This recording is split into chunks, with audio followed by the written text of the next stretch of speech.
Container भरधाव वेगाने येतो, ज्याचं नियंत्रण सुटलेलं असतं आणि अनेक वाहनांना धडक देतो आणि या भीषण अपघातामध्ये 8 लोकांचा बळी जातो, ज्यामध्ये एका चिमुरडीचा देखील समावेश आहे. खरोखरच माणसाचा जीव इतका स्वस्त झालाय का?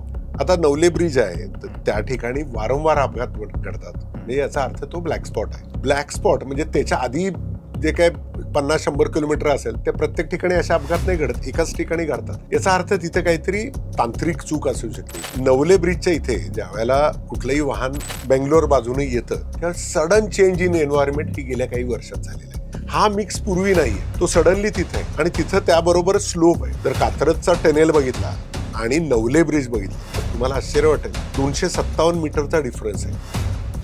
257 मीटर जो ग्रेडियंट आहे, हायवे आहे, ट्रकचं प्रमाण आहे आणि तिथं अचानक 2 व्हीलर 4 व्हीलर आणि एकदम कॉम्प्लेक्स अशा पद्धतीने येत असलो. पुणे सिंगापूरपेक्षा साधारण 200 स्क्वेअर किलोमीटर छोट आहे. सिंगापूरमध्ये त्या ठिकाणी वाहनांची संख्या 4 लाख वरती पुढे 4 लाख वाहनं असणारं 720 स्क्वेअर किलोमीटरचं शहर आणि 75 लाख वाहनं असणारं पुण्याचं 60% एरिया असणारं शहर. याच्यामध्ये खूप फरक आहे की महिलांमध्ये पेडेस्ट्रियन्समध्ये सर्वाधिक अपघाताचं जे प्रमाण आहे ते 60 वर्षाच्या वरच्या महिलांच्या बाबतीत आहे. पुण्यामध्ये साधारण 330-40 अपघात होतात.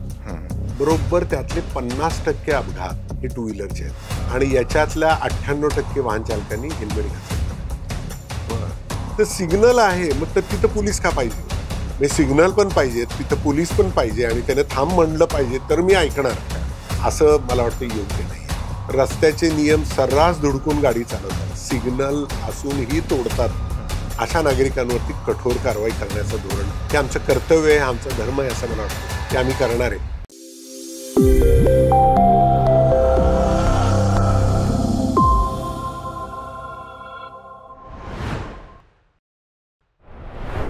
नमस्कार, टॉप न्यूज मराठीमध्ये आपलं स्वागत. मी अरुण मेहत्रे आणि आज आपले स्पेशल गेस्ट आहेत मनोज पाटील सर. सर, आमच्या स्टुडिओमध्ये आपलं स्वागत.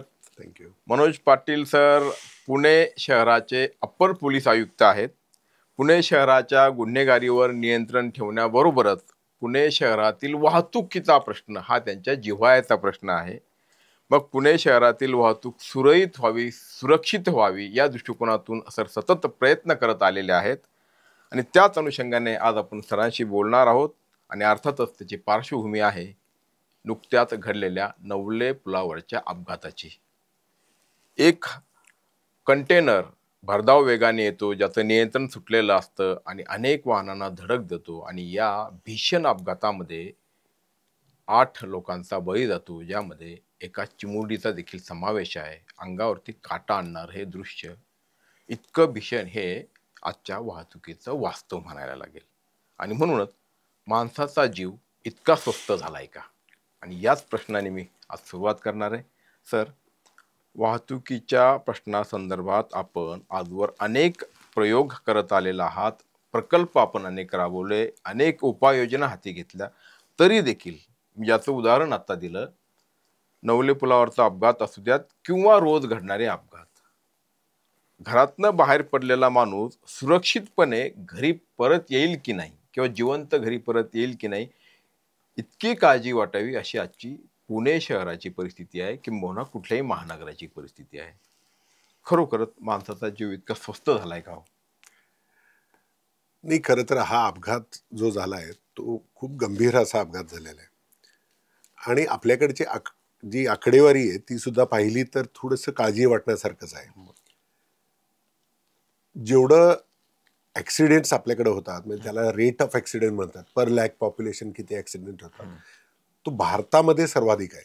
आणि पुणे अनफॉर्च्युनेटली भारतातल्या पहिल्या 2 जिल्ह्यामध्ये आहे ज्याच्यामध्ये अपघाताची संख्या आणि डेथची संख्या सगळ्यात जास्त आहे. याला कारणं अनेक आहेत, परंतु याच्यामध्ये खूप काही काम करणं किंवा सगळ्यांनीच, अगदी फक्त यंत्रणांनीच नाही, यंत्रणांनी त्यात करायलाच पाहिजे, परंतु आपण सर्वांनी मिळून याच्यामध्ये खूप काम करण्याची गरज आहे असं मला वाटतं. आता आपण जसं म्हटलं की आपल्या भारताचं प्रमाण, म्हणजे भारतातल्या अपघातांचं प्रमाण आणि अपघातामुळे होणाऱ्या मृत्यूंचं प्रमाण हे अधिक आहे, त्यातल्या त्यात पुण्याचं प्रमाण हे अधिक आहे. काय साधारणपणे हे प्रमाण आहे, पर्सेंटेज आहे, जेणेकरून म्हणजे हे सांगायचं यासाठी की त्याचं गांभीर्य किंवा त्याचं भीषणता, त्याची तीव्रता ही आपल्या लक्षात यायला पाहिजे. म्हणजे आपल्याकडे बघा साधारण 330 ते त्यांची 40 एवढे डेथ्स पुणे शहरामध्ये दरवर्षी होतात. आपली पॉप्युलेशन जर आपण साधारण 60-70 लाखाच्या आसपास जर पकडली तर ती आकडेवारी जेवढी आहे त्याच्यापेक्षा इतर देशांमध्ये ही आकडेवारी त्याच्या 10 टाइम्स लेस आहे. म्हणजे जे प्रगत देश आहेत, वेस्टर्न कंट्रीज आहेत, युरोप आहे, अमेरिका आहे, किंवा अगदीच काय अगदी दुबई सारखे देश किंवा ईस्ट मधले जपान आणि चायना, याच्यामध्ये हा रेट आपल्यापेक्षा 1 कमी आहे. म्हणजे त्यांच्याकडं तेवढ्याच पॉप्युलेशनला साधारण 20-25 डेथ्स झाले पाहिजेत, ते आपल्याकडे 10 पट जास्ती, म्हणजे साधारण 300च्या आसपास होतात. खरंच काळजी करण्यासारखा विषय. आणि म्हणून प्रश्न पडतो की हे नेमकं कशामुळे, म्हणजे इतर देशामध्ये जर ते प्रमाण कमी असेल तर आपल्या देशातच का अधिक, म्हणजे ठीक आहे आपली लोकसंख्या अधिक आहे वगैरे, पण थोडीशी त्याची कारण मीमांसा आपल्याला. अपघाताची कारणं जर बघायला गेलं तर 3 महत्वाची कारणं अपघातामध्ये दिसतात. पहिलं म्हणजे ह्युमन फॅक्टर, म्हणजे मानवी चुकांमुळे होणारे अपघात. याच्यामध्ये ड्रायव्हर प्रशिक्षित नसणं, दारू पिऊन गाडी चालवणं, रॅश गाडी चालवणं, वेगानं गाडी चालवणं, आणि जसं या अपघातामध्ये सर्वसाधारणपणे दिसतंय की पेट्रोल वाचवण्यासाठी मी न्यूट्रल करणार, ही मानवी फॅक्टर्स हे सर्वात महत्वाचे आहेत आणि ते जवळजवळ 80% कारणीभूत ठरतात अपघातांसाठी. त्याच्यानंतर दुसरे जे कारण येतात ते मेकॅनिकल रिझन, म्हणजे गाडीच्या मधल्या संरचनेमध्ये असणारे दोष. गाडी जुनी असेल, कंडिशन मध्ये नसेल, ओव्हरलोडेड असेल, गाडीचे ब्रेक आणि त्याचं मेंटेनन्स प्रॉपर केलं नसेल, या गोष्टी सुद्धा या अपघाताला कारणीभूत ठरतात. आपण पाहतो की चांगल्या गाड्या ज्या असतात, ज्याचं कंट्रोल आणि त्याचं चांगलं निर्मिती झालेली असते, त्या गाड्या कंट्रोलला इझी असतात. काही गाड्या अशा असतात की त्याला अजूनही जुन्या गाड्या आहेत, नवीन टेक्नॉलॉजी आलेली आहे, त्याचा वापर नाही आहे, या गाड्यांचं प्रमाणही रस्त्यावरती जास्त दिसतं. आणि तिसरा जो महत्वाचा फॅक्टर आहे, जो सर्वसाधारणपणे लक्षात येत नाही, तो आहे रोड आणि एन्व्हायरमेंटल फॅक्टर. म्हणजे रस्त्यामध्ये जर काही लॅक्युनाज असेल, म्हणजे ट्रॅफिक इंजिनिअरिंगचे लॅक्युनाज जर रस्त्यामध्ये असतील तर त्याच्यामुळे सुद्धा अपघात होतात. एखाद्या विशिष्ट सीझन मध्ये अपघाताचं प्रमाण वाढलेलं आपल्याला दिसतं, की पावसाळी सीझन असेल किंवा क्लिअर स्काईज असतील, धुकं असेल, याच्यामुळे सुद्धा अपघात होतात. तर सर्वसाधारणपणे हे 3 कॅटेगरीज अपघातामध्ये दिसतात, ज्याच्यामध्ये 80 ते 85% मानवी चुका याच अपघाताला कारणीभूत असल्याचं दिसतं.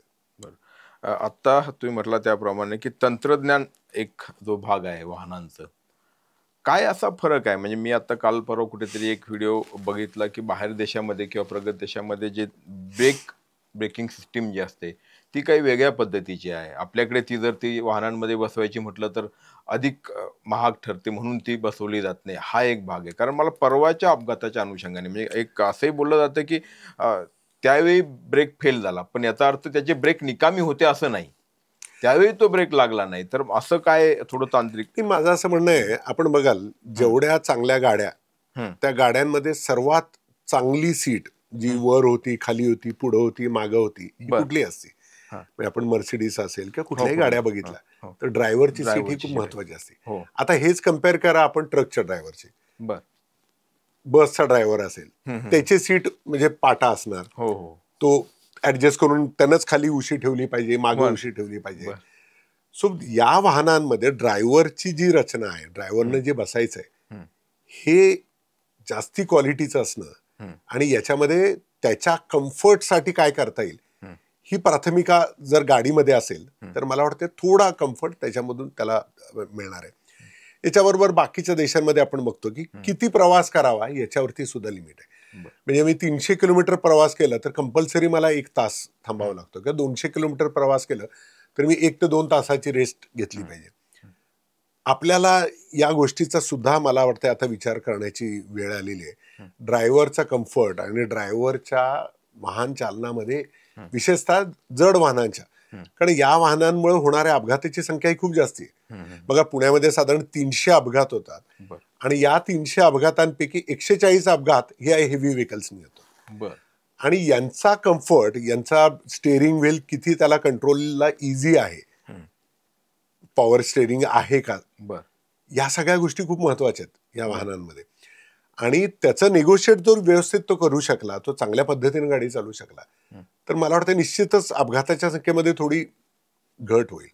याच्याबरोबर गाडीचं मेंटेनन्स चांगलं ठेवलं, म्हणजे रिफ्लेक्टर्स आहेत, टेल लॅम्प्स लावलेले आहेत, मागच्या बाजूला चांगल्या पद्धतीनं इल्युमिनेशन आहे, म्हणजे ब्रेक्स किंवा जे काही कंट्रोल्स आहेत ते इझिली मागच्याला जर मेसेज मिळाला तर त्याच्यामुळे सुद्धा अपघात जे होतात त्याचं प्रमाण कमी होण्यामध्ये मदत होणार आहे.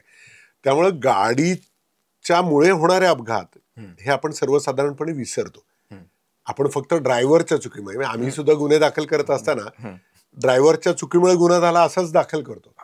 वाहनाच्या संदर्भामध्ये आता आत्ताचा जो अपघात झाला त्याच्यामध्ये आम्हाला ते इतकं ते मँगल झालं होतं की कशामुळे अपघात झाला हे आपण नाही कळू शकलं तर आपण ड्रायव्हरवरतीच टाकतो. आणि अर्थात याच्यामध्ये ड्रायव्हरची चूक असणार आहे असं आतापर्यंतच्या तपासामध्ये दिसतंयच, परंतु हे फॅक्टर्स सुद्धा आहेत. आता नवले ब्रिज आहे तर त्या ठिकाणी वारंवार अपघात घडतात, म्हणजे याचा अर्थ तो ब्लॅक स्पॉट आहे. राईट. ब्लॅक स्पॉट म्हणजे त्याच्या आधी जे काय 50-100 किलोमीटर असेल त्या प्रत्येक ठिकाणी अशा अपघात नाही घडत, एकाच ठिकाणी घडतात. याचा अर्थ तिथे काहीतरी तांत्रिक चूक असू शकते, तिथे काहीतरी इंजिनिअरिंग लॅक्युना राहिला असेल. मला वाटतं या गोष्टी आता शासन खूप सिरियसली घेते आणि शासन याच्याबद्दल आता खूप गाईडलाईन्स आलेल्या आहेत, आता खूप नियम बदललेले आहेत, आता प्रायोरिटीज बदललेल्या आहेत आणि वाहनाची आणि रस्त्याची कारणं ज्याच्यामुळे अपघात घडतात की तिथंच येऊन अपघात घडतात. याचा अर्थ तिथे फक्त ड्रायव्हरची चूक कारणीभूत नाहीये, तर रस्त्यामध्ये काही चूक आहे का या गोष्टी सुद्धा बघणं गरजेचं आहे. आणि आता आम्ही बघतोय ते या संदर्भामध्ये गेल्या काही वर्षामध्ये खूप बदल झालेला आहे. मला वाटतं आपण एक डेव्हलपिंग कंट्री आहे, आपण पूर्वी जे प्रायोरिटीज होत्या त्या हळूहळू बदलत आहेत आणि मला आनंद आहे की हे बदलतंय आणखीन सेफ करण्यासाठी. म्हणजे किमान वाहनाच्या चुकीमुळे आणि रस्त्यांच्या चुकीमुळे अपघात होऊ नये हा याच्या संदर्भामध्ये आम्ही काम करणं गरजेचं आहे. आम्ही ते काम करतोय. ड्रायव्हर संदर्भामध्ये सुद्धा आमची जबाबदारी आहे की ड्रायव्हर योग्य चालवतो का, त्याला लायसन्स व्यवस्थित मिळतं का, तो काय चुका करतो, त्याचं जे एन्फोर्समेंट आहे याच्यामध्येही सुधारण्यासाठी आम्ही प्रयत्न करतोय. परंतु एक गोष्ट खरी आहे की नागरिकांचं सुद्धा याच्यामध्ये सहकार्य असणं गरजेचं आहे. म्हणजे पोलीस असेल तर मी नियम पाळेन, पोलीस नसेल तर मी नियम पाळणार नाही. याच्या पुढे जाऊन माझ्या सुरक्षेसाठी मी रस्त्यावरती उतरताना हेल्मेट, सीट बेल्ट या सगळ्या गोष्टीची काळजी घेईन. माझी गाडी योग्य कंडिशनमध्ये आहे का पाहेन. म्हणजे मी एकदा माझं पासिंग झालं व्हेकलचं फिटनेसचं की आता त्याच्यानंतर पुढच्या वर्षीच पाहिन असं न करता वेळोवेळी हे पाहणं, म्हणजे आपण सर्वांनी मिळून याच्यामध्ये बदल करण्याची गरज आहे. आणि हे झालं तरच हे अपघाताचं प्रमाण कमी होताना दिसेल. आत्ता आपण बोलत असताना की वाहनातल्या तंत्रज्ञानामध्ये असलेल्या त्रुटी हा एक भाग. आपल्याकडे आता CIRT सारखी एक मोठी संस्था आहे जी खास करून म्हणजे तिथे तर काय वाहनं अशी काय तीव्र वेगाने क्रॅश टेस्ट केली जाते वगैरे वगैरे सगळं करतात. मग अशा संस्था म्हणजे की वाहनांच्या बाबतीत म्हणतो वाहनांच्या तंत्रज्ञानातल्या त्रुटी किंवा फिटनेस सर्टिफिकेट देणाऱ्या यंत्रणा ह्या समर्थपणे किंवा सक्षमपणे काम करत नाहीयेत का, त्यांच्या कामामध्ये आणखी सुधार आणण्याची आवश्यकता आहे? भारत डेव्हलपिंग देश आहे, आपल्याकडे टेक्नॉलॉजी बदलणं याला सुद्धा इमिजिएटली मर्यादा ठरतात. आपण जे जगभरामध्ये चालू आहे ना त्याचं मध्ये आपण आता बरंचसं काही काम करतोय आपल्या देशामध्ये. या संस्था CIRT सारख्या असतील, अनेक टेक्नॉलॉजिकल संस्था आहेत, ते सेफ्टी संदर्भामध्ये सुद्धा काम करतात. आणि मग ते नॉर्म्स आपण बघितलं ना की जगाच्या लेवलचे नॉर्म्स आता आपल्याकडे यायला लागलेले आहेत. परंतु आपल्याकडे ज्या जुन्या गाड्या आहेत ज्या जुन्या गाड्यांमध्ये हे नव्हतं, तो अडचणीचा विषय आहे की त्या जुन्या गाड्या सुद्धा रस्त्यावरती राहत आहेत. आणि मग याच्यामध्ये त्या गाड्या इमिजिएटली बदलणं जरी शक्य नसले तरी त्याचा फिटनेस व्यवस्थित ठेवणं किंवा फिटनेस स्टेज झाल्यानंतर सुद्धा पुढे ठेवणं, हे मला वाटतं याच्यामध्ये नागरिकांनी सुद्धा सहभाग घेण्याची गरज आहे. ब्लॅक स्पॉटचा आपण आता उल्लेख केला. आता म्हणजे उदाहरण म्हणून आपण नवले पूल हा केवळ एकच नाही, म्हणजे आपल्या राज्यामध्ये देशामध्ये असे अनेक ब्लॅक स्पॉट्स आहेत. आता हे काय आज ब्लॅक स्पॉट तिथे ठरलेला नाही. नवले पूल किंवा तो रस्ता बनवूनच आता कितीतरी वर्ष झालेत आणि वेळोवेळी तिथे अपघात होतात. हे ब्लॅक स्पॉट आहेत, हे काढले जात नाहीयेत, किंबहुना त्यामध्ये काही सुधारणा होत नाही, हे देखील वास्तव आहे. आणि मग केवळ त्या ड्रायव्हरला, म्हणजे तो गेलाय, म्हणजे त्या अपघातात त्याचाही मृत्यू झाला, त्याच्यावरती गुन्हा आपण दाखल करतो आणि ठीक आहे, तो एक अपघातास कारणीभूत ठरलाय असं त्याला जबाबदार म्हणतो. पण मग हे ज्यावेळेस ब्लॅक स्पॉट काढले जात नाही, ह्या ज्या काही यंत्रणा, रस्ते ज्यांनी सुरक्षित द्यायला पाहिजे, त्यांच्यावरती देखील कारवाई व्हायला नको? नाही, निश्चित व्हायला पाहिजे. पण कसं आहे, आपण नवले ब्रिजचंच उदाहरण घेऊया. नवले ब्रिज साधारण 92ला त्या भागामधून हा बायपास रस्ता सुरू झाला. साधारण 2003-04च्या आसपास तो 4 लेन केला गेला आणि मग तो रस्ता त्या ठिकाणी मग फ्लायओव्हर ब्रिज सुद्धा आला. आपण जर बघितलं असेल की त्याच्या पूर्वी पुण्याचा किती भाग पलीकडच्या बाजूला होता, म्हणजे नरे असेल, दाहिरी असेल, इथे लोकवस्तीच नव्हती. आता हळूहळू मोठ्या प्रमाणावरती आपण बघितलं की ते पलीकडच्या बाजूला सुद्धा पुण्याच्या खूप मोठी लोकवस्ती झालेली आहे आणि तिथं व्हेकल्सचं जे प्रमाण आहे ते खूप मोठ्या प्रमाणावरती वाढलेलं आहे. नवले ब्रिजच्या इथे ज्या वेळेला कुठलंही वाहन बेंगलोर बाजूने येतं तेव्हा सडन चेंज इन एन्व्हायरमेंट ही गेल्या काही वर्षात झालेलं आहे. म्हणजे तिथे येताना ग्रामीण भागातल्या रस्त्यासारखी परिस्थिती आहे आणि आपण एकदम भूमकर ब्रिज जो आहे किंवा स्वामीनारायण मंदिराच्या पुढे आलो, एकदम शहरी भाग येतो आणि त्यामध्ये एकदमच 2 व्हीलर 4 व्हीलर यांचं मोठ्या प्रमाणावरती संख्या तिथं दिसते. हा मिक्स पूर्वी नाहीये, तो सडनली तिथं आहे आणि तिथं त्याबरोबर स्लोप आहे. म्हणजे जर कात्रजचा टनेल बघितला आणि नवले ब्रिज बघितलं तर तुम्हाला आश्चर्य वाटेल, 257 मीटरचा डिफरन्स आहे. 257 मीटर हा साधारण 6.5 किलोमीटर मध्ये हा 2.6 किलोमीटर 260 मीटर इतका तो डिफरन्स आहे. तो डिफरन्स करण्यासाठी साधारण 3.5% इतका ग्रेडियंट त्या ठिकाणी आहे.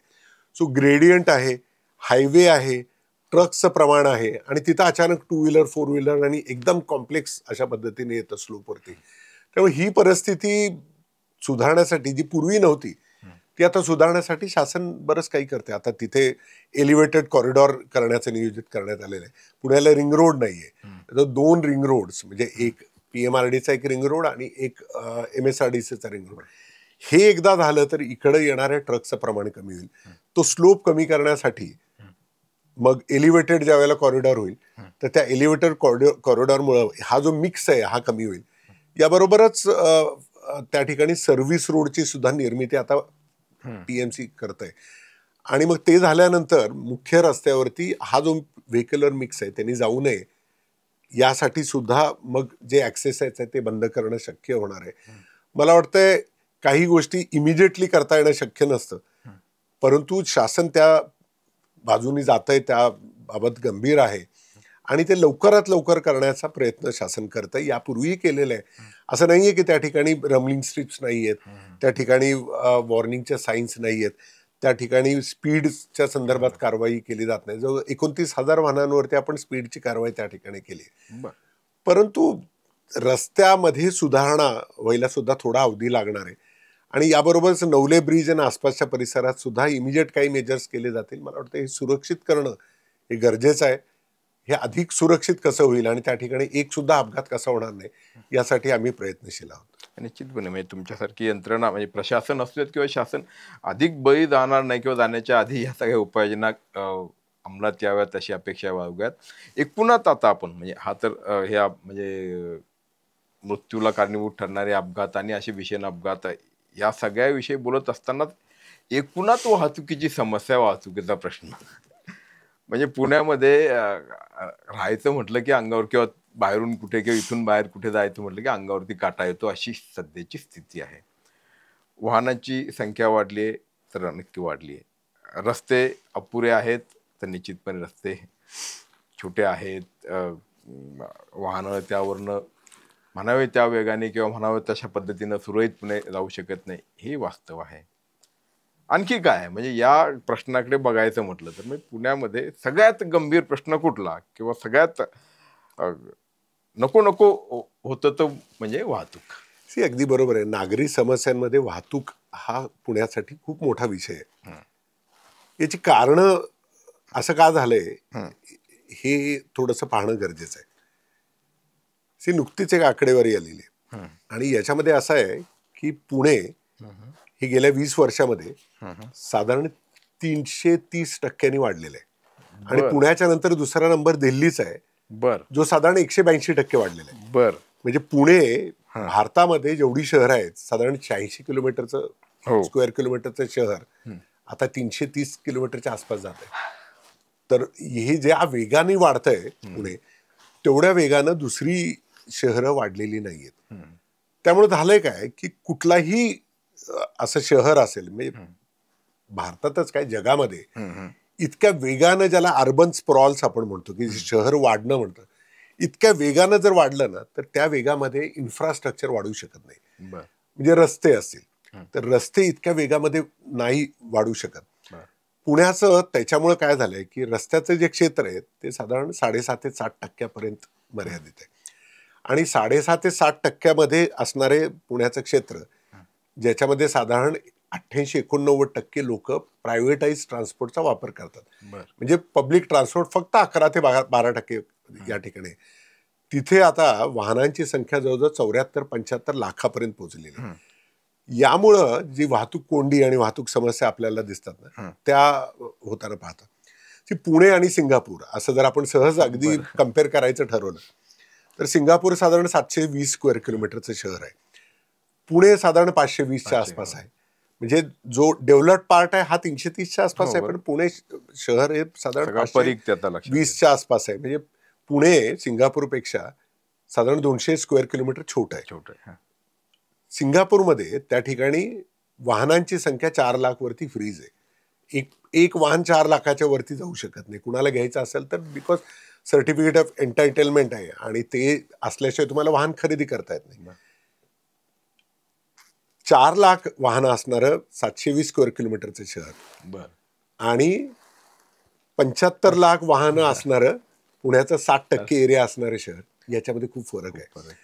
आपल्याकडे अशा पद्धतीचे वाहनाच्या संख्येवरती निर्बंध आणता येतील का, याच्याबद्दल लोकमत होण्याची गरज आहे असं मला वाटतं. लोकांनी याच्याबद्दलचा विचार करणं गरजेचं आहे. आपण इथं हे इमिजिएटली करू शकू असं मला जरी वाटत नसलं तरी सुद्धा ही अडचण आपण समजून घेतली पाहिजे. आता एवढी वाहनं जर 60% रस्त्यावरती जायची म्हणली तर मग जी समस्या झालेली आहे ती होताना आपल्याला दिसते. शासन याच्यासाठी अनेक प्रयत्न करत आहे. म्हणजे सगळ्यात जो महत्वाचा जो भाग आहे म्हणजे पब्लिक ट्रान्सपोर्टमध्ये वाढ कशी करता येईल. नुकतंच आपण ऐकलं असेल की 1000 नव्यानी बसेस पुण्यामध्ये येणार आहेत. इलेक्ट्रिक बसेस पुण्यामध्ये येतात. मेट्रोसाठी पुण्यामध्ये खूप प्रयत्न चालू आहेत. काही महिन्यातच, मी असं वर्ष नाही म्हणणार, काही महिन्यातच शिवाजीनगर ते बाणेर ते हिंजवडी ही लाईन सुरू होणार आहे. स्वारगेट ते कात्रज सुरूच आहे. अनेक रूट्स आता पुढे काही दिवसामध्ये येणार आहेत. तर मला वाटतं हे पब्लिक ट्रान्सपोर्ट आणि ही वाहन संख्या आणि मग रस्त्याची संख्या आणि मग त्याच्यामध्ये वाढ जे 7% पासून 10%, 11% जे व्हायला पाहिजे हे साधारण 15% पर्यंत जाणं अपेक्षित आहे. तर ते ज्या वेळेला होईल त्यावेळेला सुधारणा होतील. एक प्रगत किंवा डेव्हलपिंग कंट्री, या डेव्हलपिंग कंट्रीमध्ये त्यांच्या हिस्ट्रीमध्ये देशातल्या सर्व देशांनी या फेजमधून गेले. मला वाटतं ही एक ट्रान्झिशनल फेज आहे. आता थोडी जरी परिस्थिती खराब वाटत असली, पुढील काही वर्षामध्ये पुणे आणखी चांगलं होईल. आणखीन इथला पब्लिक ट्रान्सपोर्ट वाढेल. वाहतुकीच्या समस्या आणखीन कमी होताना दिसेल. शासन खूप गंभीर आहे. योग्य पावलं उचलली जातात.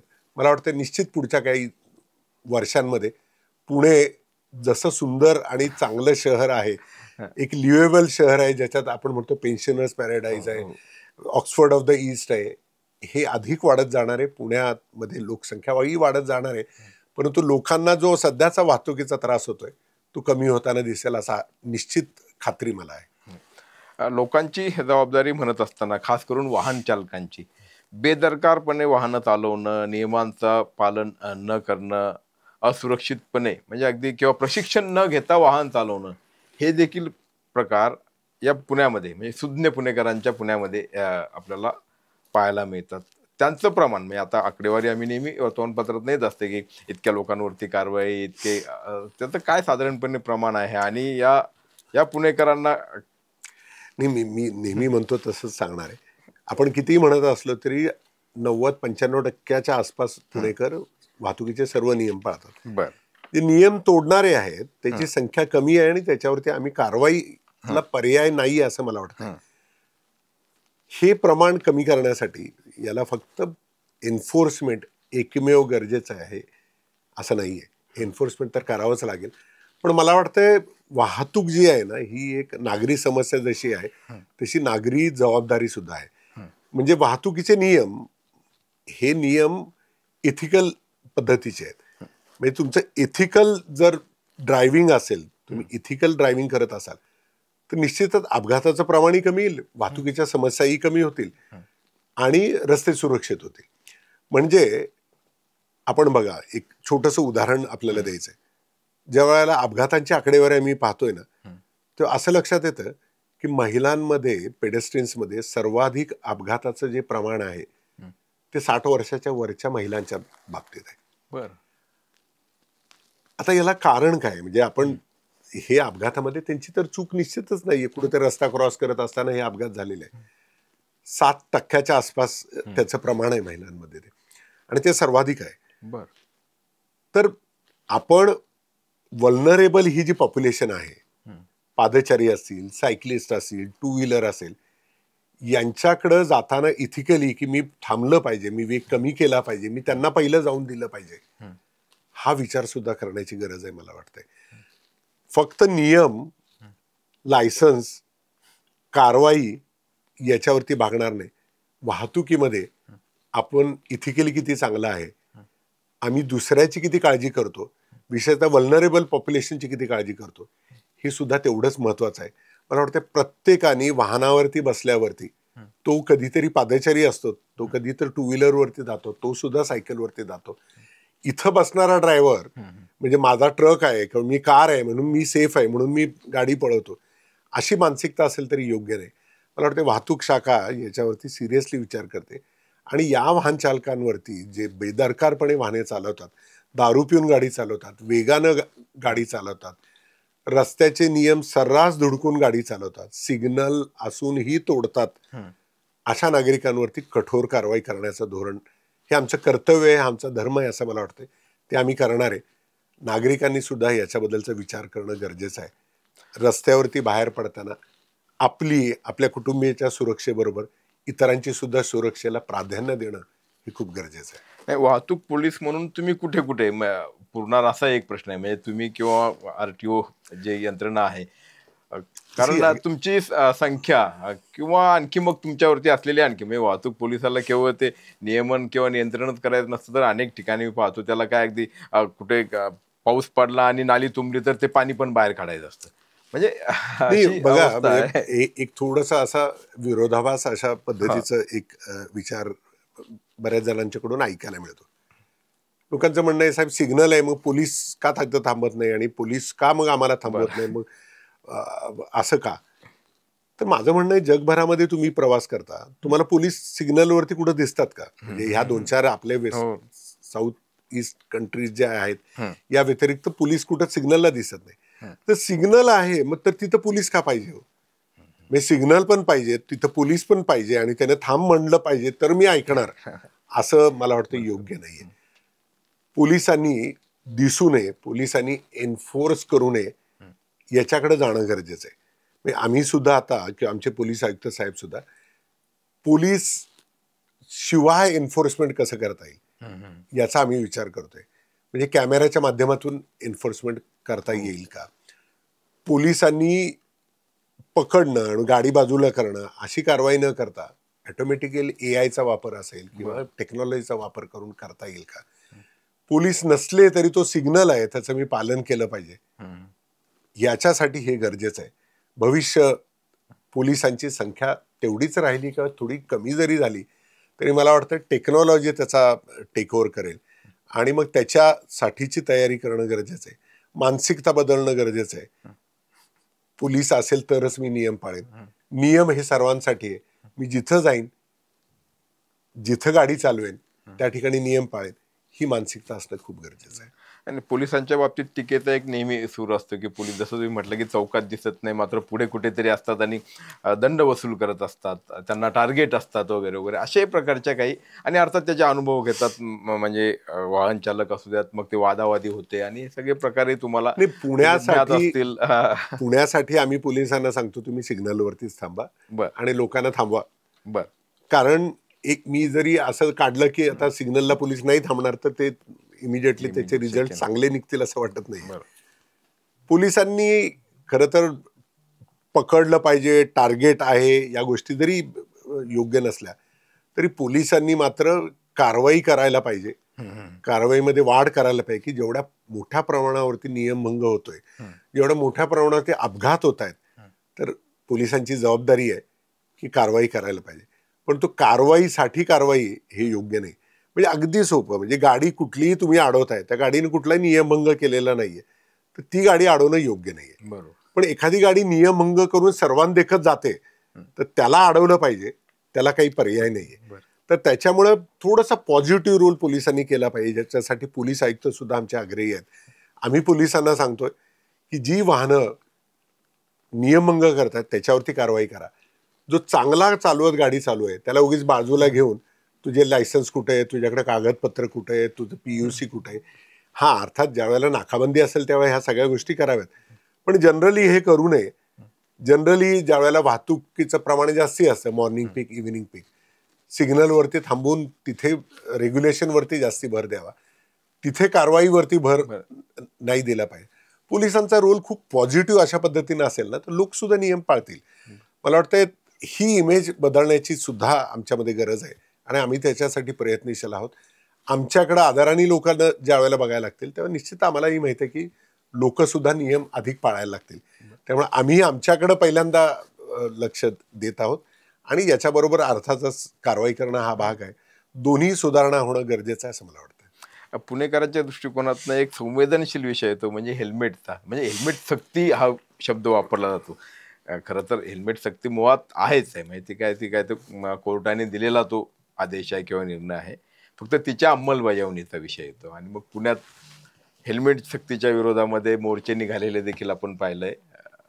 तर या पुणेकरांना तुम्ही काय सांगाल? कारण बघतो आहोत की म्हणजे काल परवा, म्हणजे परवाचा तो अपघात झाला, त्याच्यानंतर दुसऱ्याच दिवशी इंदवडीमध्ये एक अपघात झाला आणि एका महाविद्यालयीन तरुणी जी आहे ती काहीतरी डंपरच्या चाकाखाली गेली आणि जागेवर तिचा मृत्यू झाला.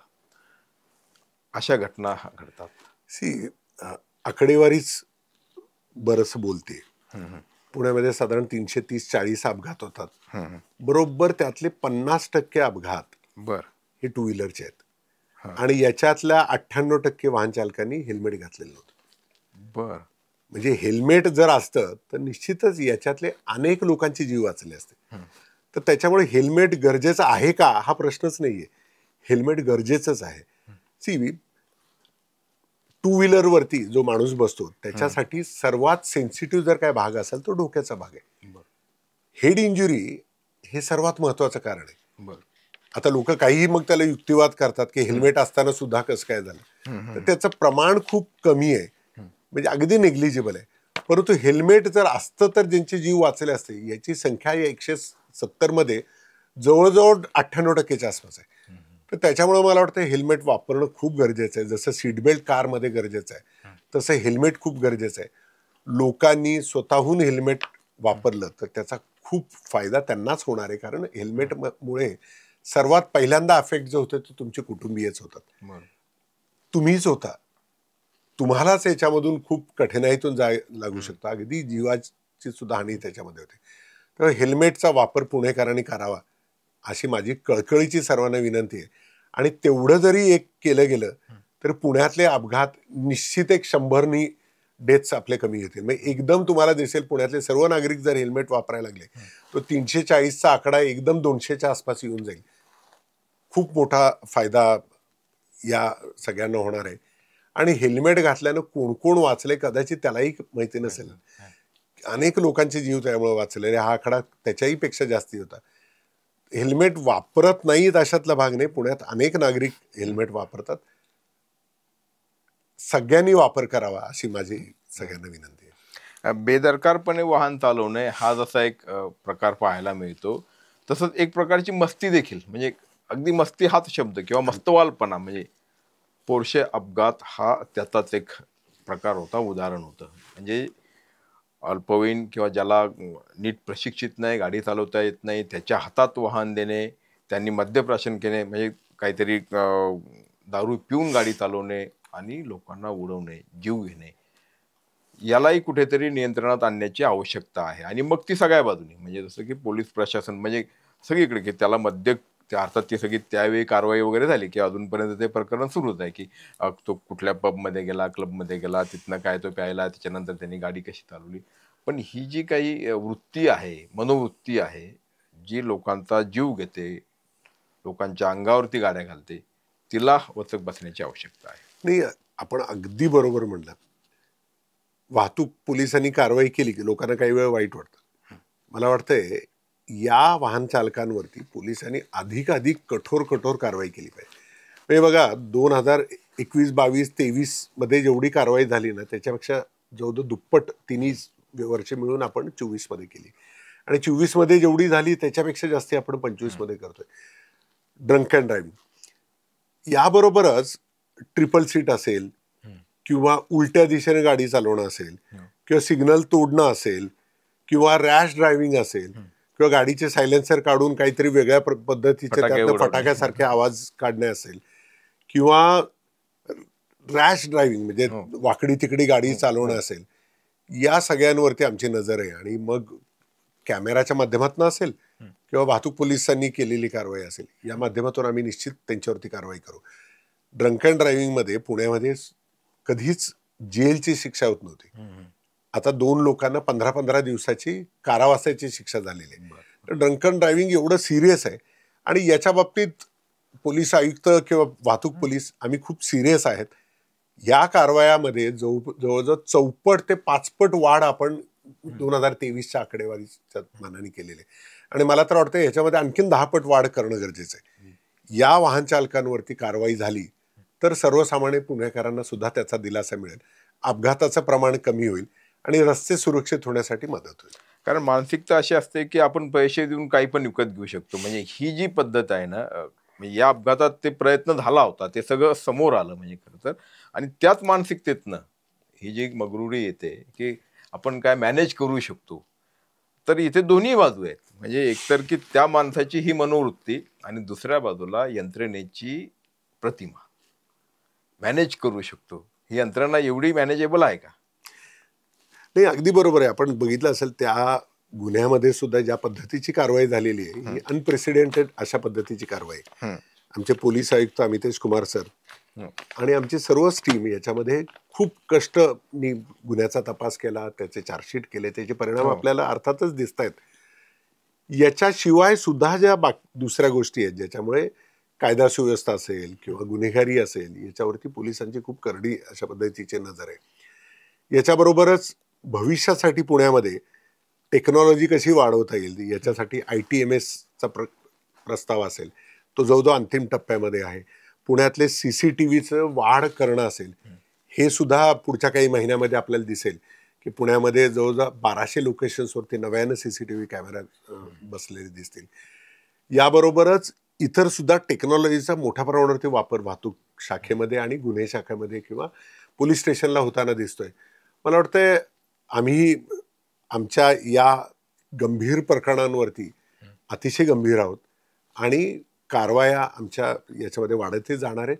पुणेकरांना एक सुरक्षित असं शहर, याच्याबरोबर सुरक्षित रस्ते हे देण्यासाठी आम्ही चंग बांधलेला आहे आणि यासाठी आम्ही प्रयत्नशील आहोत. कधी कधी असाही अनुभव येत असेल की आपण कठोर कारवाई करायला जातो आणि कुणाचं तरी, म्हणजे बऱ्याचदा हे चित्र रस्त्यावर देखील पाहायला मिळतं, फोन घ्या तिकडनं कोणीतरी, मग साहेब बोलतायत, भाऊ बोलतायत, आणि मग ते फोन घ्यायला लागतो. किंवा आपण म्हणला ते बरोबर आहे. म्हणजे जो भारतातला ड्रायव्हर बाहेरच्या देशात गेला की तो तिथल्या लोकांच्या पेक्षा चांगली गाडी चालवतो. बरोबर. आणि त्याला असं वाटतं की मी इथं सुटणार नाही. समहाऊ इथं आल्यानंतर असं वाटतं की मी कुठूनही सुटू शकतो. याच्यासाठी आता आम्ही टेक्नॉलॉजीचा वापरही करतोय आणि पोलिसांनाही प्रशिक्षित करतोय. वाहतूक पोलिसांना पहिलं प्रशिक्षण नाही दिलं गेलं होतं, ते आता आपण रेग्युलरली वाहतूक पोलिसांना प्रशिक्षण देतोय. याच्याबरोबर टेक्नॉलॉजी जी आहे, ज्या टेक्नॉलॉजीमध्ये तुम्ही सुटू शकत नाही अशा पद्धतीचे आता आर्टिफिशियल इंटेलिजन्स आणि ITMS ची सिस्टीम पुण्यामध्ये येते. याबरोबर ह्युमन इंटरफरन्स पूर्णतः कसा कमी होईल, म्हणजे 99% चालान्स यापुढे या सिस्टीम मधून दिले जाणार आहे. वाहतूक पोलीस फक्त वाहतुकीचं रेग्युलेशन या ड्युट्या राहतील आणि मग काही गंभीर झाले, जे गंभीर अशा पद्धतीचे जे काही व्हायोलेशन्स असतात ते पकडण्यासाठी, त्याच्यावर कारवाई करण्यासाठी, याच्यासाठीच वाहतूक पोलीस आणि पोलीस काम करते. मला वाटतं वेळ बदलते, टाइम चेंज होते, पोलीस आणि शासन हे आता काळासोबत आहे आणि जगभरामध्ये जे काही केलं जातंय ते पुणे करतंय. मला वाटतं भारतातील इतर शहरांच्या पेक्षा जास्ती चांगल्या पद्धतीने पुणे शहर करते असं मला वाटतं. आता आपण थोडंसं त्या सार्वजनिक वाहतूक व्यवस्थेकडे येऊयात, ज्याचा आधी देखील बोलताना उल्लेख केलाय. त्याचं कारण असं की आजची, कारण ते वाहनांची आकडेवारी पण तुम्ही सांगितली, 75 लाख वाहन, म्हणजे लोकसंख्येपेक्षा अधिक वाहनं पुणे शहरामध्ये आहेत. म्हणजे किंवा ते इथली मालकीची असतील किंवा मग प्रवाही किंवा प्रवासी वाहनं असतील बाहेरून इथे येणारे वगैरे. आज म्हणजे एखादा सिंहगड रोडला राहणारा माणूस जो कुणीतरी म्हणजे कॉम्प्युटर अभियंता आहे, संगणक अभियंता आहे, आणि त्याला खराडीला जायचं म्हटलं आणि त्याला तिथे 8 तासाची ड्युटी करायची असते, तर घरातनं त्याला 2 तास आधी निघायला लागतं, तरी देखील तो वेळेत पोचू शकत नाही किंवा पोचेल की नाही, किंवा तीच परिस्थिती घरी परततानाची आहे. आणि म्हणून मग त्याचा त्रागा होतो. म्हणजे आणि याचे सगळे परिणाम म्हणजे केवळ तिथं ऑफिसचं नाही, तर तो ज्यावेळेस म्हणजे रस्त्याने जाताना 100 शिव्या हादरत देत असतो किंवा मग कुणाच्या तरी शिव्या खात असतो, आणि घरी येताना पण तो घरात त्याचं कौटुंबिक स्वास्थ्य बिघडेल इथपर्यंतची परिस्थिती निर्माण झालेली असते. म्हणजे हा केवळ सिविक प्रश्न, नागरी प्रश्न नाही, तर हा सामाजिक प्रश्न बनलाय, हा कौटुंबिक प्रश्न बनलाय. हे आपण मान्य कराल का, आणि त्या दृष्टिकोनातनं काय उपाययोजना आवश्यक आहे? नाही, आपण म्हणलं ते अगदी बरोबर आहे. आम्ही जी आकडेवारी काढतो सर्वसाधारणपणे, त्यात असं दिसतं की प्रत्येक माणूस पुणेकर सरासरी साधारण 30 मिनिटापेक्षा जास्ती वेळ वाहतूक कोंडीमध्ये वाया घालवतो.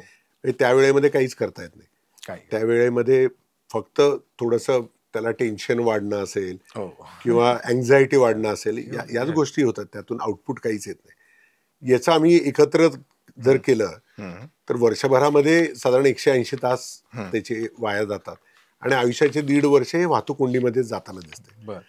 तर हे कमी करण्यासाठी पब्लिक ट्रान्सपोर्ट, ज्याचा आपण उल्लेख केला की पब्लिक ट्रान्सपोर्टमध्ये वाढ करण्यासाठी शासन खूप गंभीर आहे. मेट्रोची निर्मिती त्यासाठीच आहे. टनेल सिस्टीम्स केल्या जाव्यात जेणेकरून वाहनं लवकरात लवकर पोहोचतील. या गोष्टी आता होताना दिसतात. पब्लिक ट्रान्सपोर्टमध्ये सध्या पुण्यामध्ये जरी 11% लोक वापर करत असले तरी तो 50 ते 60% नेण्याचं शासनाचं धोरण आहे आणि पुढच्या काही वर्षामध्ये हे होताना आपण दिसतोय. पब्लिक ट्रान्सपोर्टमध्ये जशी वाढ होईल तशी प्रायव्हेटाईज वाहनांची संख्या कमी होईल. आपण अगदी कम्पेअर करा पुणे आणि मुंबई. मुंबईमध्ये बघा साधारण 60% लोक हा पब्लिक ट्रान्सपोर्टचा वापर करतात. त्यामुळे प्रायव्हेटाईज ट्रान्सपोर्टला फक्त 40% लोकांना वापर होताना दिसतो. म्हणजे मला लवकर जायचंय तर मग मी लोकलनं जाईन, मला लवकर जायचंय तर मी मेट्रोनं जाईन, मला सुरक्षित लवकर जायचं तर मी बेसचा वापर करेन. हे आता पुण्यात होताना दिसेल काही वर्षामध्ये. तर त्याच्यामुळे पब्लिक ट्रान्सपोर्टचा वापर वाढायला गव्हर्नमेंट प्रयत्न करते. मला वाटतं नागरिकांकडून सुद्धा तशा पद्धतीचा प्रयत्न केला जाऊ शकतो. म्हणजे फक्त प्रशासनानेच करायला पाहिजे असं योग्य नाही. उदाहरण द्यायचं असेल तर एखादा कारखाना घ्या. या कारखान्यामध्ये 2000 एम्प्लॉईज काम करतात. त्यांनी जर तिथे बसचा वापर वाढवला, कॅम्पसमध्ये यायचं तर हाय ऑक्युपन्सी पद्धतीनं आलं तर त्याला प्रमोट केलं, तर मला वाटतं रस्त्यावरती असणाऱ्या वाहनांची संख्या कमी करण्यामध्ये मदत होईल. PMPML आणि मेट्रो तर वाढवायचा प्रयत्न करतोच आहे, पण या कंपन्यांनी जर बसेस वापरल्या तर त्यांच्या गाड्या कमी होतील. कार पुलिंग केलं तर त्याच्यामुळे फायदा होऊ शकेल. त्यांच्या वेळा त्यांनी थोड्या ॲडजस्ट केल्या की ऑफ पीक जो टाईम असतो त्याच्यामध्ये जर ऑफिस सुरू करता आलं आणि ऑफ पीक टाईममध्ये जर ऑफिस संपवता आलं त्याचाही फायदा करता येईल. पब्लिक ट्रान्सपोर्टला त्यांनी थोडंसं सपोर्ट केलं तर त्याचाही फायदा होईल. हेल्मेट घालूनच कॅम्पसमध्ये या अशा पद्धतीचं जर सांगितलं गेलं तर त्याच्यामुळे सुद्धा सुरक्षितता येईल. मला वाटतं प्रशासन निश्चित प्रयत्न करतंय, करणं अपेक्षित सुद्धा आहे. नागरिकांची सुद्धा मदत गरजेची आहे असं मला वाटतं. नाही, प्रशासनाकडनं किंवा शासनाकडनं होणाऱ्या गोष्टी फक्त ज्या गतीनं व्हायला पाहिजे त्या गतीनं होत नाही हे देखील वास्तव आहे. म्हणजे आणि अर्थात तुमच्या निश्चितपणे काही अडचणी असतील, पण हे आपल्याला मान्य करायला लागेल की म्हणजे मेट्रो आज पुण्यात आली ज्यावेळेस वाहनांची संख्या वाढत होती, किंवा म्हणजे आपल्याला माहिती आहे की पुण्यातला मेट्रो प्रकल्प रुळावरती धावायला 15 वर्ष लागली. सुरुवातीची काही वर्ष काय भुयारातनं घ्यायची की वरनं घ्यायची याच्यावरतीच वादात आणि चर्चेत गेली. हे सगळं म्हणजे या वस्तुस्थितीकडे पण दुर्लक्ष करून चालत नाही, आणि अर्थात धोरणकर्ते जे आहेत त्यांनी त्याकडे गांभीर्यानं पाहण्याची आवश्यकता आहे. आणखी एक मुद्दा, उड्डाणपुलांची संख्या सगळीकडे. म्हणजे आता अगदी नागपूर, मुंबई, पुणे, पुण्याच्या बाबतीत तर काय म्हणजे उड्डाणपुलामुळे वाहतूक कोंडी सुटते असं म्हणावं अशी खरोखर परिस्थिती नाही. म्हणजे कुठेही तुम्ही अगदी हडपसरच्या मगरपट्टा चौकातला उड्डाणपूल घ्या, किंवा आता अलीकडे तर म्हणजे काल परवाचा देखील म्हणजे तुमच्यापर्यंत ते व्हिडिओ फोटो पोचतच असतील की सिंहगड रोडवरती झालेला उड्डाणपूल. म्हणजे असं बोललं जातं की त्या दिवशी आमच्या एका ग्रुपवरती असं की बाबा उड्डाणपूल म्हणजे एका चौकातली वाहतूक कोंडी पुढच्या चौकात नेऊन ढकलणे अशी नाही, थोडंफार हे सत्य सुद्धा आहे की उड्डाणपुलामुळे प्रत्येक वेळा वाहतूक कोंडी जातीच अशातला भाग नाही, परंतु त्याचं प्रमाण कमी होतंय. काय होतं की ज्यावेळेला उड्डाणपूल होतो ना त्याला एक इंड्यूस ट्रॅफिक डिमांड हा प्रकार तिथं कन्सिडरेशन मध्ये येतो. म्हणजे मी आता औंध ते ई स्क्वेअर हा उड्डाणपूल तयार झालाय, तर पूर्वी मी जर सांगवीतून किंवा वाकडमधून निघत असेल आणि मला शिवाजीनगरला जायचंय, तर पूर्वी मी कदाचित चांदणी चौकातून जात होतो किंवा मी जुन्या पुणे मुंबई रस्त्यातून जात होतो. आता नवीन उड्डाणपूल झालाय तर आता चला इथून जाऊ, कारण हा जास्ती सोयीस्कर वाटतोय. त्यामुळे ट्रॅफिकची डिमांड फ्लायओव्हर ब्रिजमुळे वाढते. उड्डाणपूल जर एखाद्या कॉरिडॉरवरती अख्खे जर केले गेले ना तर त्याचा निश्चित फायदा होतो. उड्डाणपुलाच्या बाबतीत आता मुंबईचंच उदाहरण जर आपण घेतलं तर ईस्टर्न फ्रीवे ज्या वेळेला झाला, त्या ईस्टर्न फ्रीवे ज्या वेळेला पूर्ण झाला त्यावेळेला दादर आणि इकडून जाणारी जी वाहतूक होती ना त्याचा लोड एकदम रिलीफ मिळाला. सो तिथे एंड टू एंड अशा पद्धतीचं ज्या ज्या वेळेला झालं, किंवा अटल सेतू ज्या वेळेला झाला, मुंबईला जो कोस्टल रोड झालेला आहे, याचे फायदे खूप होतात. म्हणजे उड्डाणपुलाचं योग्य पद्धतीनं जर प्लॅनिंग केलं गेलं तर त्याचे निश्चित फायदे आहेत. म्हणजे त्याच्यामुळं अडचणी पुढे जातात अशातला भाग नाहीये, निश्चित त्याच्यामध्ये रिलीफ मिळतं.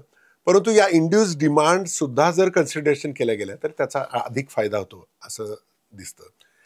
पुण्यामध्ये सिंहगड रोडवरती वाहतूक कोंडी त्या चौकामुळे थोडी पुढे जाऊन वडगाव ब्रिजच्या खाली आली होती, पण महानगरपालिकेने आणि वाहतूक पोलिसांनी इमिजिएट वडगाव पुलाच्या खाली एक लेन अनयुज्ड होती, ती आम्ही अधिक वापर केली, ती कोंडी कमी होताना दिसते. म्हणजे मला वाटते प्रत्येक ठिकाणी काहीतरी सोल्युशन, लो कॉस्ट असेल किंवा हाय कॉस्ट असेल, असे सोल्युशन्स इमिडिएटली करता येऊ शकतात. उड्डाणपुलाचं प्रॉपर नियोजन केलं तर त्याचा निश्चित फायदे होतात.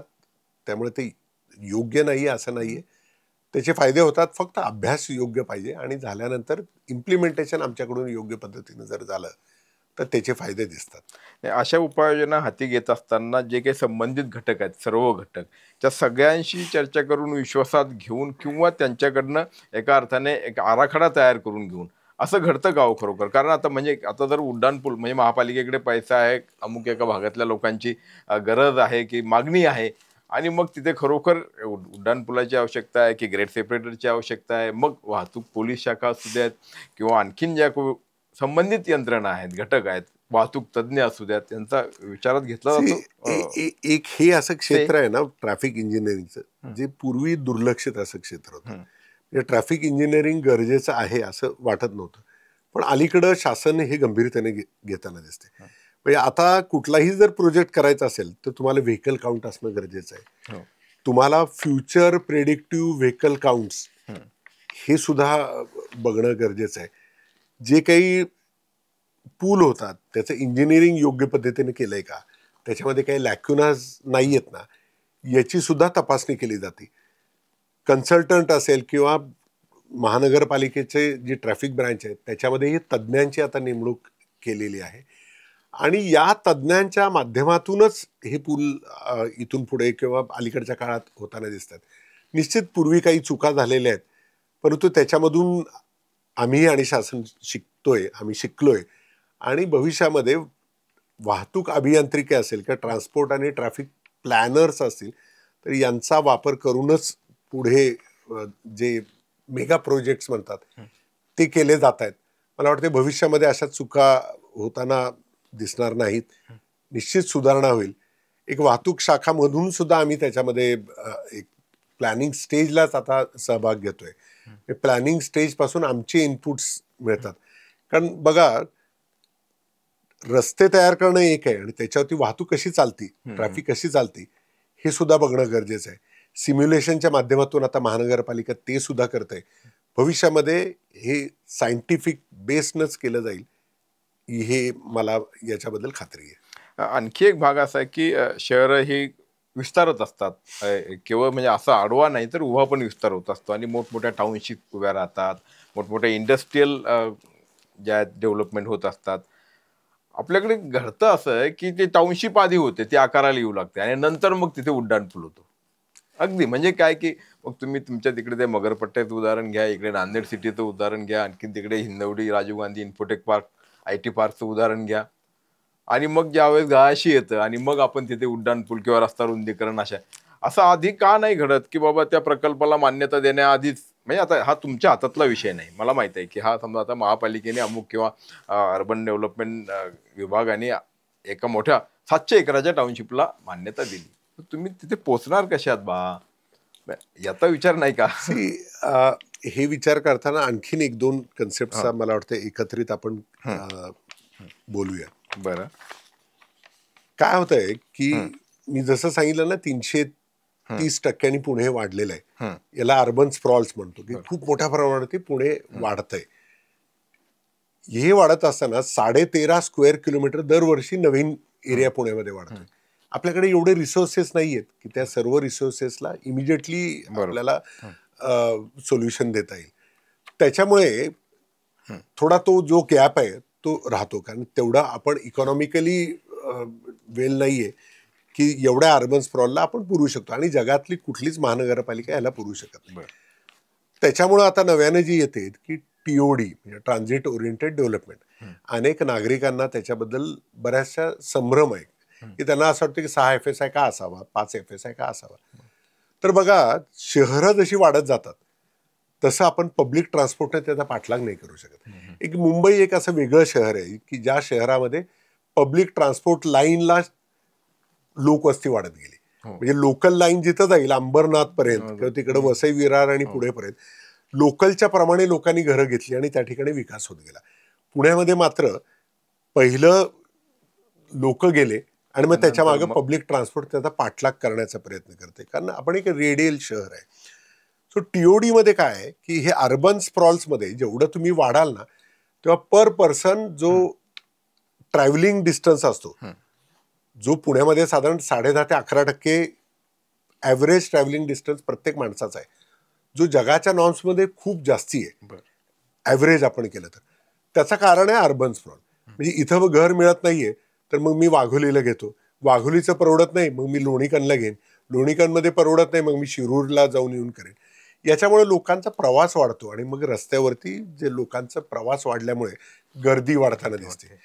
TOD मध्ये अशा पद्धतीनं रचना करायचा प्रयत्न आहे की या ठिकाणी मेट्रोचं स्टेशन आहे, त्याच्या 500 मीटर असेल किंवा 1 किलोमीटर असेल, त्या लोक या मेट्रो स्टेशनकडे जाणं त्यांना सोयीस्कर आहे आणि त्यांचं वर्क स्पेस ज्या ठिकाणी ते जर कन्व्हिनियंट झालं तर लोक पब्लिक ट्रान्सपोर्टचा वापर जास्ती करतील. ज्या शहरांमध्ये रेडियल डेव्हलपमेंट आहे, जिथं अर्बन स्प्रॉल्स होत आहेत मुंबई सोडून, त्या ठिकाणी वरती जाणं गरजेचं आहे असं मला वाटतंय.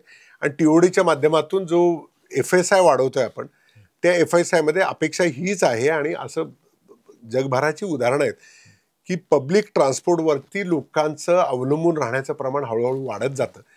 आजच्या तारखेला जरी ते योग्य किंवा संयुक्तिक वाटत नसलं तर 10 वर्षांनी आपल्या लक्षात येईल की पब्लिक ट्रान्सपोर्टचा वापर वाढताना दिसणार आहे, बिकॉज त्या ठिकाणी TODचा आपण वापर करतोय. TOD गेल्या 5-6 वर्षातली कन्सेप्ट आहे, पण ती आपल्याला खूप पुढे घेऊन जाईल असं मला विश्वास आहे. नागरिकांचा सहभाग आपण म्हणजे त्याचा अनेकदा पुनरुच्चार केला आहे की लोकांचा सहभाग असला पाहिजे. मग म्हणजे वाहतूक कोंडीतून मुक्तता असू देत किंवा सुरक्षित वाहतुकीच्या दृष्टिकोनातून ट्रॅफिक सेन्स हा एक प्रकारचा संस्कार आहे बघा. म्हणजे आपण पूर्वी बघायचो की मंगेश तेंडुलकर व्यंगचित्रकार अगदी बरोबर. इथे टिळक चौकामध्ये व्यंगचित्र घेऊन म्हणजे स्वतः उभं आम्ही राहायचे. त्यांच्यावर खूप काम केले, वाहतूक शाखेमध्ये त्यांनी खूप मदत केलेली आहे मला. तर अशी लोक जी आहेत ज्यांच्याकडे साधारण म्हणजे आता, आणि मंगेश तेंडुलकर गेले आणि त्यानंतर किती लोक असं काम करतात मला माहिती नाही. आणि आज काय तर फार कधीतरी तो यमराज एक कुठेतरी रस्त्यावरती धावताना दिसतो किंवा बघायला मिळतो, एवढंच आहे. पण खरोखर नागरिकांचा सहभाग जो आहे तो लोकजागृतीच्या दृष्टिकोनातनं आणि हा संस्कार रुजवण्याच्या दृष्टिकोनातनं आवश्यक ठरतो. त्यासाठी तुम्ही स्वतःही काय करतात आणि काय नागरिकांना आवाहन कराल? याच्यामध्ये एज्युकेशन हा एक खूप महत्वाचा भाग आहे. आमच्याकडे RSP म्हणून शाखा आहे, हो रोड सेफ्टी हो पेट्रोलिंग किंवा पोलीस. बरोबर. वेगवेगळ्या शाळांमध्ये जाऊन तिथल्या मुलांशी बोलणं, कारण बघा जी काही अपेक्षा आहे ना त्या मुलांच्याकडून खूप जास्ती आहे. एक चांगलं इथिकल एज्युकेशन म्हणजे एथिक्स आणि मोरॅलिटी संदर्भात एज्युकेशन जर मुलांना दिलं गेलं तर मला वाटतं हेच उद्याचे सुजाण नागरिक बनणार आहेत. नियम तोडला पाहिजे.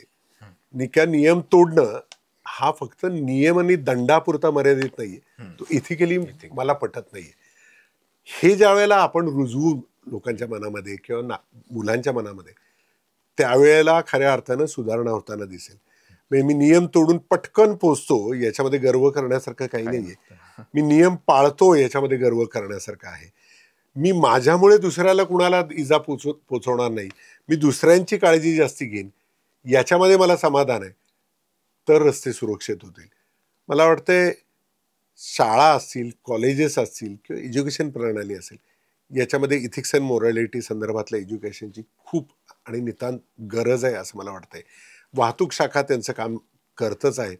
शाळा, कॉलेज आणि शिक्षण संस्थेने सुद्धा याच्यामध्ये मदत जर केली, याच्यामध्ये त्यांनी हातभार लावला, जे ते करतायच स्वाभाविकपणे, तर मला वाटतंय याचा खूप लवकर फायदा होताना दिसून येणार आहे.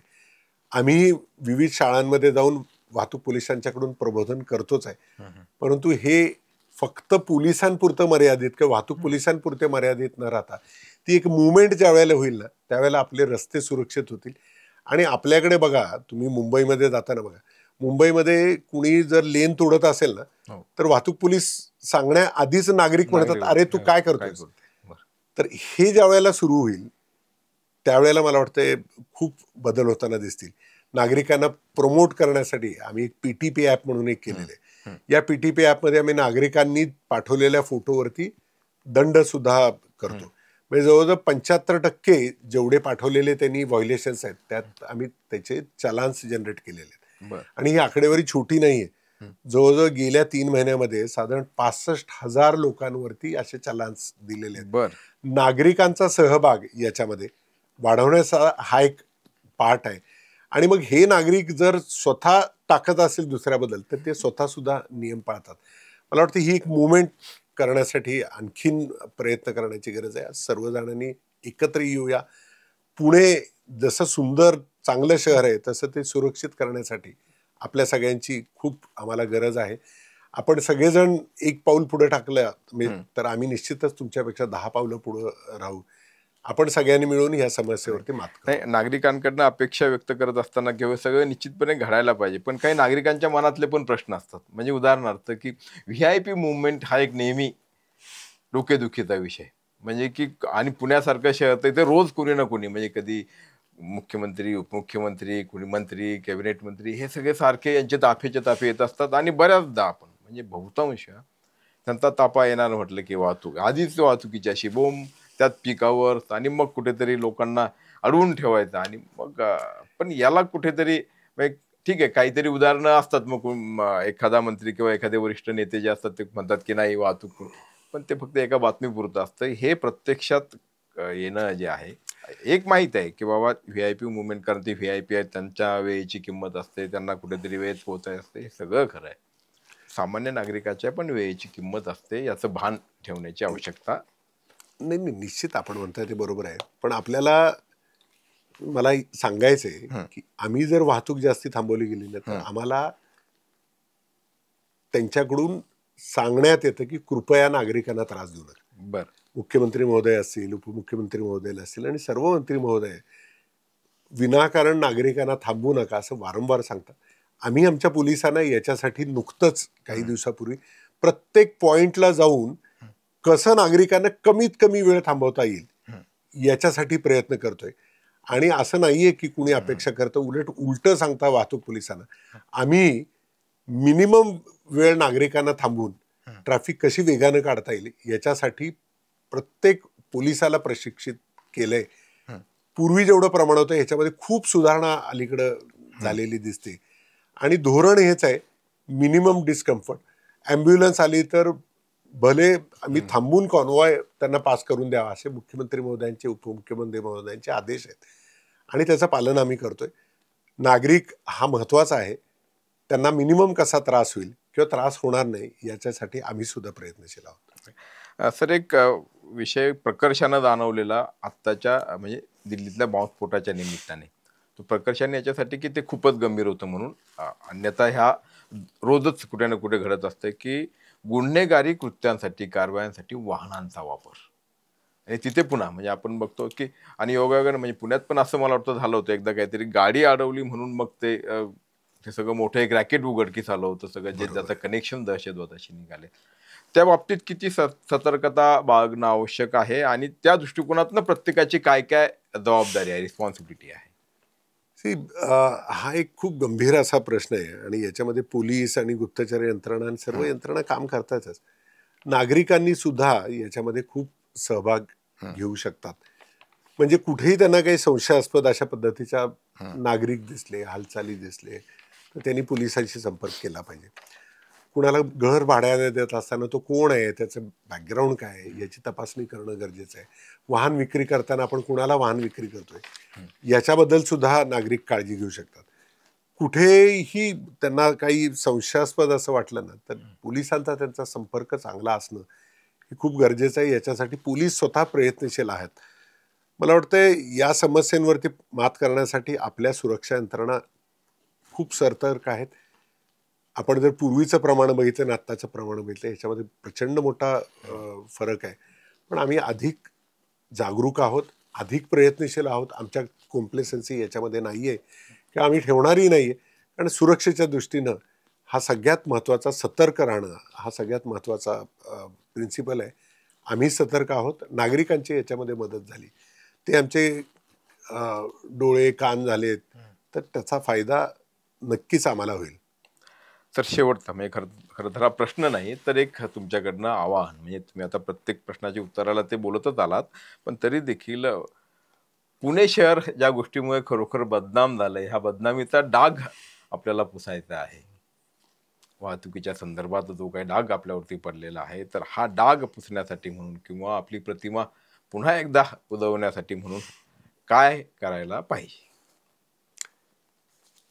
नाही, बघा, पब्लिक ट्रान्सपोर्ट मगाशी मी म्हणलं त्याचा वापर जास्ती करणं, रस्त्यांचे क्षेत्र वाढवणं, वाहतूक अभियांत्रिकेचा योग्य पद्धतीनं उपयोग करणं, नागरिकांच्या शिस्तीत वाढ करणं.